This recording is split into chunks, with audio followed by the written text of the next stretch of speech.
Hello guys, welcome to a trading Parrot. The weekly RSI is currently telling us that there's still downside for Bitcoin. In this video, I'm going to cover the target. I'm going to give an update on DXY, Nasdaq, the shorter time frames, and I want to cover two indicators that I haven't mentioned in a while and that are doing something extremely interesting that you do not want to miss. One of them is Cerberus, and I'm also going to cover the NVT Studio. Network value transaction is giving us a signal that doesn't happen very frequently and is extremely accurate. Guys, if you like this content, make sure that you're subscribed to the channel, hit the like, enable that notification bell so you don't miss any of the future videos, and do these two things for me to help the channel. Watch the video until the very end, and before you go anywhere, leave a comment below. Those two things are really helping the channel to grow. Thanks so much for that. Let's cover first this pattern. In this pattern, we can see a head and shoulders form here on the RSI weekly. We can see as well that there was a bearish divergence on the weekly. We covered that in the past in the channel. And we can also see this upwards sloping support in red.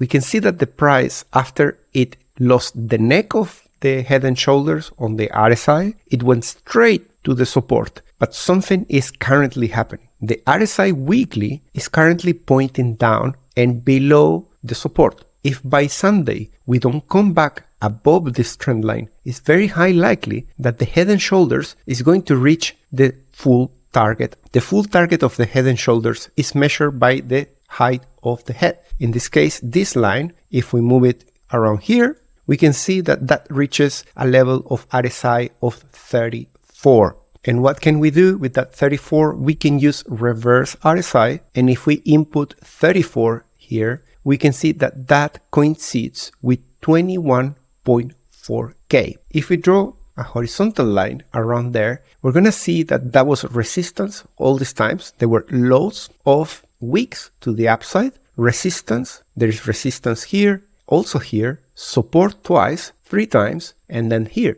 So it is a significant level. We whipped below it in March and we haven't come back to it. If we did something like that, we will end up taking all the liquidity from here, and potentially if we go further from there, we could take out this CME gap that we formed in March. It's important to note that we also have a CME gap to the upside starting from 27 up to 27.5K. And if we look at fair value gaps all the way from 23 to around 20, there's the largest accumulations of liquidity as well, just because these bars were so fast. Currently they are in imbalance, and the price coming back to this area will fill that imbalance. But of course, there's also fair value gaps to the upside from 26.8 up to 29K. If we look at material charts, you're going to see that there's a lot of liquidity here at 25 to 24. There is also at 22.3. Today, I really want to cover this indicator NVT Studio. You can have a look at the video.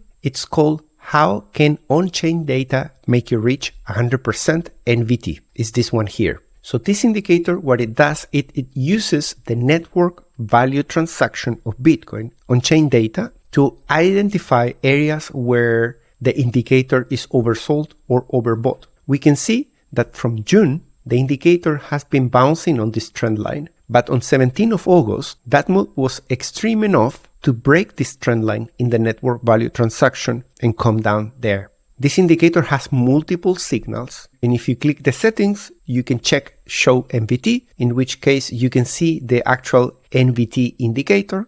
But this visualization and these signals is what makes it very special. You can see that you have yellow signals located around these bottoms, and you have green signals as well. Both of them are triggered for very different reasons. Watch the video if you want to learn more. Same goes with the sell signals. You have orange and red ones. And as you can see, they are very effective forecasting either bottoms or tops, or when the price is getting very close to 1. In this recent move, we've been having pretty much the whole week signals from the yellow dot. And if we go back in time, we had a similar period around June 21st. And during that period, Bitcoin made a move in the middle of a bear market of 33% to the upside. In this area here, it made a move of 10% to the upside. If we go here in the beginning of the bear market, which should be pretty challenging for any indicator to spot a local bottom, it allows you to get also 5% to the upside. There was a drawdown of over 7%, but the point is that after you get the signal,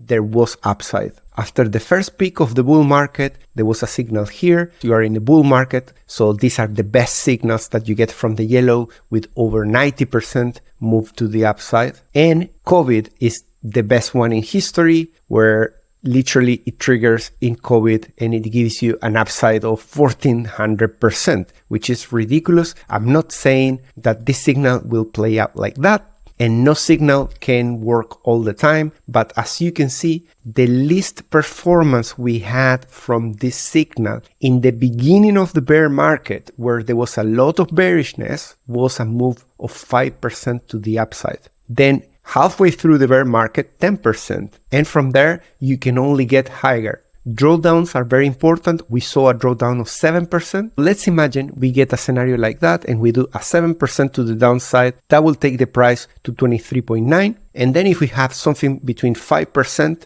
or 10%, we could go easily to 28K. Do your own research, watch the video. Nothing should be followed blindly, but I find very interesting what on-chain data is telling us, especially when it's diverting to what the TA or what the media and the sentiment in the market is telling us. So let's have a look at what's going on with the market. DXY is breaking out, and today, after the speech from Powell, it made a big move, broke above the horizontal resistance, and it finally confirmed this trend line as support. The next level of resistance is located at 105. Although this order block here at 104.5 could also put some resistance in the DXY. As I mentioned in my previous videos, the Nasdaq received a hive signal on the weekly, and after seeing this horrible candle to the upside, it's pretty much guaranteed that is going to be 100% fulfilled at 14.2K. RSI and MACD, all of them confirming the move to the downside. S&P is still interestingly above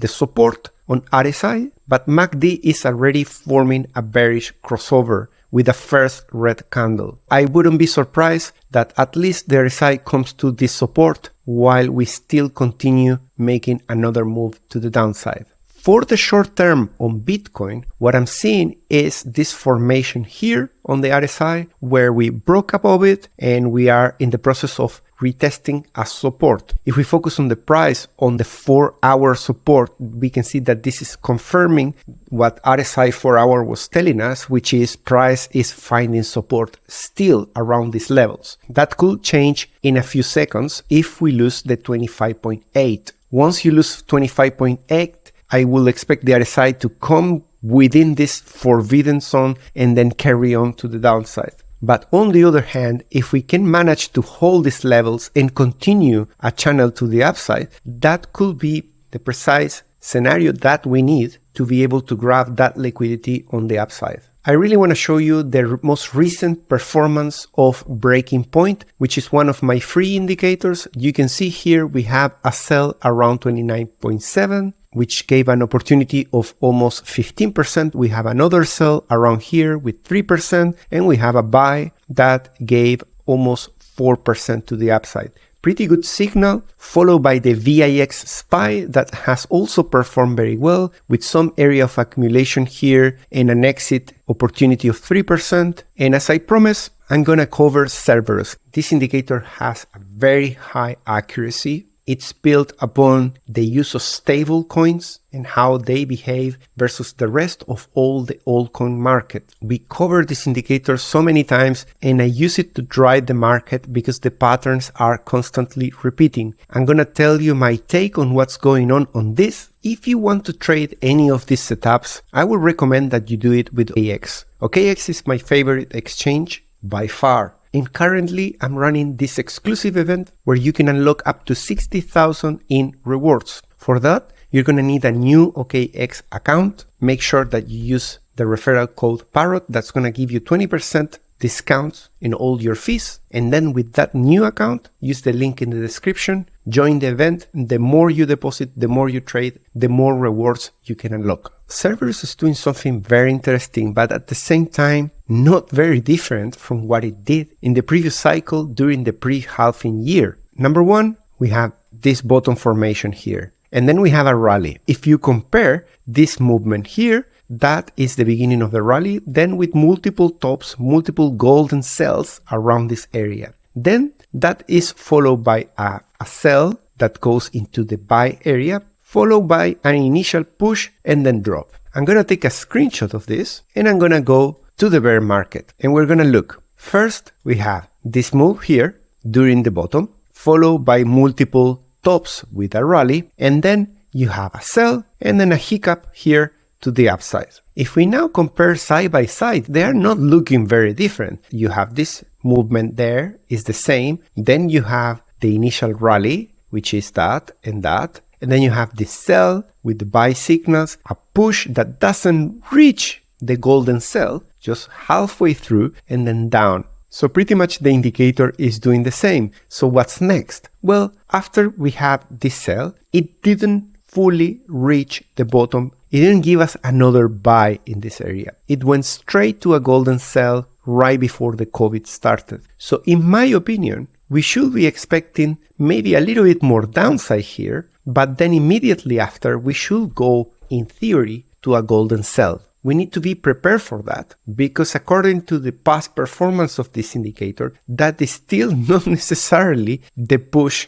that leads you into the bull market, or at least in 2020, that was right before the COVID crash. You could argue that something like that is not necessarily going to happen this time and that we might remain there. We will have to see. Before I let you go, let's have a very quick look at what's going on with the heat map. We can see on the 6 month of Bitcoin, liquidity is mostly located right below the week from the 17th of June. If we look at the month, that is pretty much the same. And in the last 7 days, we have this liquidity located precisely at 27 and at 25. In a few days, we're going to finish the month of August. Hopefully September is going to pass very quickly because it doesn't tend to be necessarily a great month. That's 1st of September. So I will expect that the pivots are going to be drawn somewhere here, which means that the price is going to start the month of September right below the pivots. That's going to make it much easier for the price to go above them, and hopefully we can conquer them and go to the first level of resistance, which is going to be a green level after we get to September.